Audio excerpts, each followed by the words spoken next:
முதலமைச்சர் மரியாதைக்குரிய தளபதி மு.க.ஸ்டாலின் அவர்கள் கடந்த வாரம் ஒரே நாளில் ஒரே நேரத்தில் ஏற்கனவே மகளிர் உரிமை தொகை என்று பெற்றுக்கொண்டிருக்கின்ற அத்தனை இல்லத்தரசிகளுக்கும் ரூபாய் ஏற்கனவே பெற்றுக்கிட்டு இருக்காங்களோ அவங்களுக்கு ஒரே நாளில் ரூபாய் விடிய காலில் வழங்கி மிகப்பெரிய இன்ப அதிர்ச்சி தமிழ்நாடு முழுக்க.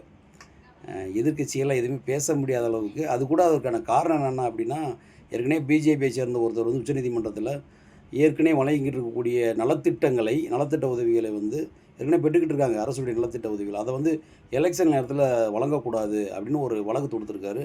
அதை காரணம் காண்பித்து உச்சநீதிமன்றம் என்ன பண்ணால் மார்ச் மாதம் இதை விவாதத்துக்கு எடுத்துக்கிற போகிறோம் அப்படின்னு ஒருவேளை தடைக்கிட போட்டுருவாங்களோ அப்படின்ற அச்சத்தில் தமிழக அரசு முன் யோசனையோடு அதை இப்போ கொடுத்துட்டாங்க. அதை பலர் பாராட்டுறாங்க. எதிர்கட்சிக்காரவங்களே அப்படியே திக்குமுக்காடி போய், ஏன்னா நிறைய தலைவர்கள் நீங்கள் பார்த்துருப்பீங்க, நாங்கள் எதிர்பார்க்கவே இல்லைன்ற மாதிரி பேசியிருந்தாங்க. அதில் நிறைய பெண்கள் அவ்வளோ மகிழ்ச்சி. கடந்த வாரம் கொடுத்தது இப்போ 2 நாளைக்கு முன்னாடி கூட ஒரு பெண் முகநூலில் பதிவிட்டிருந்தாங்க.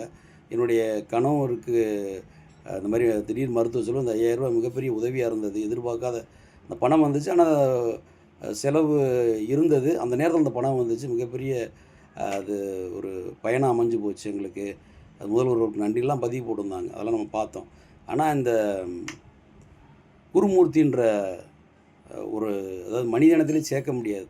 துக்ளக்குடைய இப்போ ஆசிரியர் கூடிய குருமூர்த்தி இருந்தாலும் என்ன சொல்லியிருக்கேன் அப்படின்னா, தமிழ்நாட்டில் விபச்சாரிகள் கூட இன்றைக்கி நிலைமைக்கு ஒரு நாளைக்கு ரூபாய் சம்பாதிக்கிறாங்க.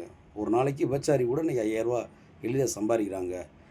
அதனால் இந்த பணன்றதெல்லாம் ஒரு பெரிய இது கிடையாது. அப்போ அவன் என்ன சொல்ல வர்றான், அதாவது மகளிர் உரிமை தொகையை இந்த ரூபா கொடுத்ததை எதோடு ஒப்பிடுறான் பாருங்கள். என்ன காரணம்னா, இது மற்றவங்களுக்குலாம் அப்படி தெரியாது. அந்த வழியிலே பிறந்திருக்கான் பார்த்தீங்களா, அவனுக்கு தான் இந்த மாதிரிலாம் தோணும். ஏற்கனவே கூனாக்கானா மானியம் சொல்லி அவங்க ஒன்று அதை வாங்கி அதன் மூலமாக தன்னை வளர்த்து கொண்டவங்க, வயிறு வளர்த்துக்கிட்டவங்க.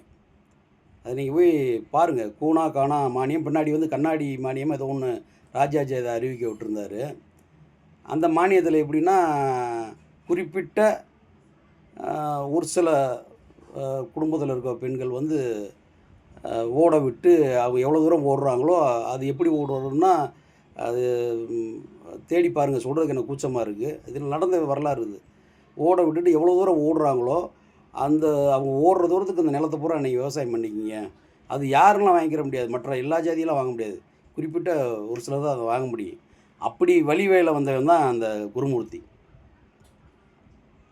அப்படி அந்த கூனா கானா மானியத்தின் மூலமாக சொத்துக்களை பெற்று நல்ல நிலங்களை பெற்று விவசாயத்தில் நல்லா கொளுத்து தின்னு போய் இன்றைக்கி மக்களுக்காக, ஏழை மக்களுக்காக தமிழ்நாடு அரசு கொடுக்கக்கூடிய அந்த உதவித்தொகையை விபச்சாரிகள் இன்றைக்கி ஈஸியாக ஒரு நாளைக்கு ரூபா சம்பாதிக்கிறாங்க.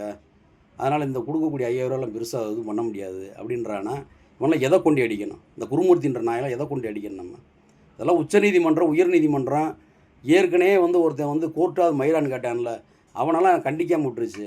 அதே போல் இவனை மாதிரி ஆளுகள்லாம் இந்த மாதிரி தமிழ்நாடுடைய மகளிர் உரிமை தொகையை இவ்வளோ கேவலமாக பேசக்கூடிய ஒரு நபரை உயர்நீதிமன்றம் தானே எடுத்து இந்த வழக்கை எடுத்து நடத்தி அவளுக்கு தண்டனை கொடுக்கணும்.